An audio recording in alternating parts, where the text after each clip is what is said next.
Hi everyone, thank you for attending today. Let me ask you, when was the last time you refused to stay silent in the face of injustice? My name is Halyma Begum. I am a British Bangladeshi Muslim born to immigrant parents. My mum arrived in the UK 3 months pregnant, my dad an Indian restaurant chef. I was the eldest child of 4 siblings. I grew up in a white community in the 90s. Racism was part of our everyday life. Education was the way to a better future. I studied hard, dreaming of becoming a doctor in an environment and culture where girls shouldn't study because, after all, my future is I'm to become a wife and a mother. January 2005, I was pulled out of college and taken to Bangladesh under the pretext of a family holiday. Bangladesh greeted us with dusty roads, rice fields, children chasing after chickens, bleating goats. There's so much excitement, villagers buzzing with excitement to see the Brits. But then reality struck. The marriage promise made at birth was being enforced.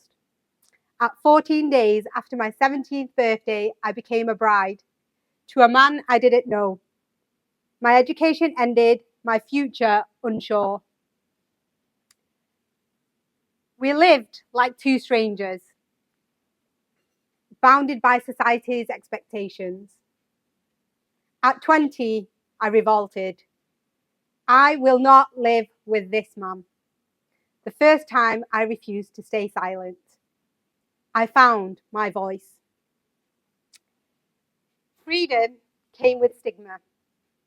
A divorcee ostracized in the community, seen as a bad influence to the girls coming behind me. But free. Felt more in control of what I can do, with the ability to now be able to shape the future I wanted. At work, I was thriving.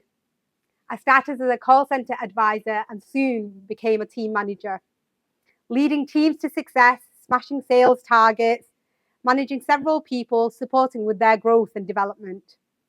I was passionate about my work and excited about the future once again. But I had to assimilate, to fit in with the crowd. I had to leave my identity at the door when I arrived. I had to bring my white self to work. I had to pray under staircases and sneaky breaks between meetings because when I was looking up, I couldn't see people who looked like me. Then it was time to find my tribe. A tribe that would help me uncover my authentic self. A tribe that would give me the confidence to speak up.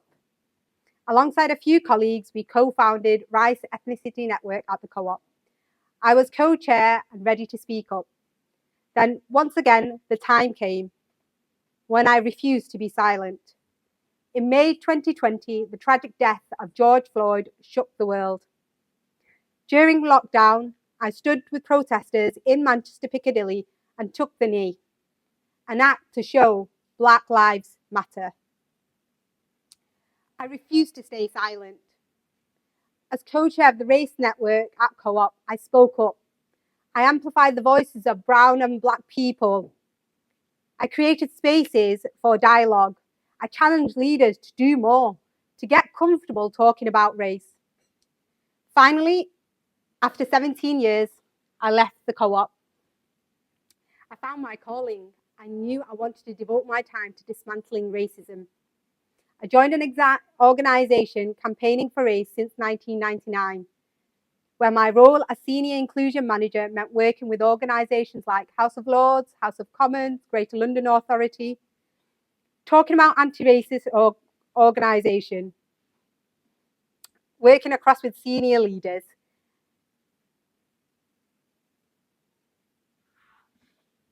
To create inclusive workplaces. Then came October the 7th, 2003, the beginning of the brutal genocide against Palestinians. And once again, I was at the picket line, refusing to stay silent. Tackling racism wasn't just restricted to 9 to 5. One of the proudest moments of my career was 11 days after the genocide started. I was back at the House of Lords to train 60 of their senior leaders on inclusive leadership.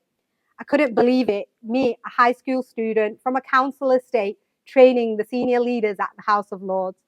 But my refusal to stay silent came at a price. Another unforgettable moment of my career.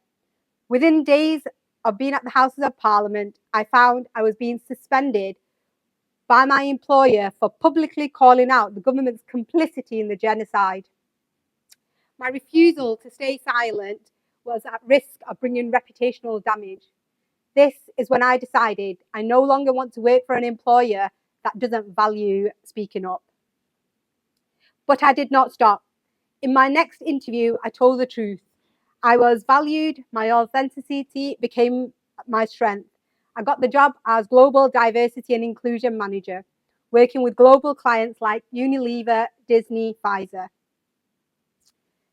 Today, I am the Vice Chair of Refugee Action, anti-racism lead, trustee, advocate. I stand alongside refugees, displaced people in marginalised communities, working to ensure they are seen, they are heard, they are valued. My commitment is to challenge systemic barriers, dismantle racism. And once again, I refuse to be silent. To build truly anti-racist societies, we must speak up when it is even uncomfortable. We must recognise our privilege and use it to amplify the voices of those who are marginalised. We must commit to learning and unlearning, to being active allies. So now, I challenge all of you to refuse to stay silent. Speak out against injustice. Be a steadfast, active ally. Take deliberate action every day. Change does not happen by being passive. It happens when we all step forward and use our voices and create a world where we stand together in solidarity. Thank you.